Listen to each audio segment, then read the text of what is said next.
વિદ્યાર્થી મિત્રો, જો અહીંયા તમારી સામે 4 સેન્ટેન્સીસ છે. 4 સેન્ટેન્સીસ છે, પણ એક જ પ્રસંગ અથવા તો એક જ બાબત વિશે છે. નવરાત્રી. હવે જો આવા પ્રકારના સેન્ટેન્સીસ હોય તો એને તમે કેવી રીતે જોડી શકો છો? નવરાત્રી ઇઝ અ ફેસ્ટિવલ, પહેલું વાક્ય. હવે દરેક જગ્યાએ આ કોમન શબ્દ આવે છે. It is a sacred festival, it is a religious festival, it last for 9 days.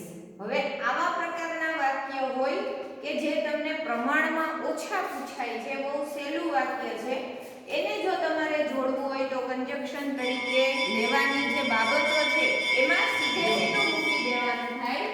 Navratri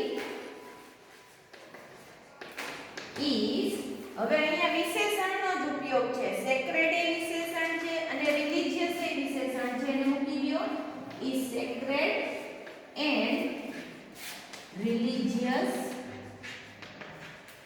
festival.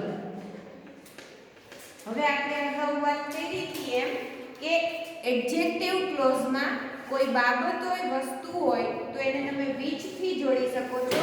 તો ફેસ્ટિવલ પછી which, કે જે, એના પછી last for 9 days.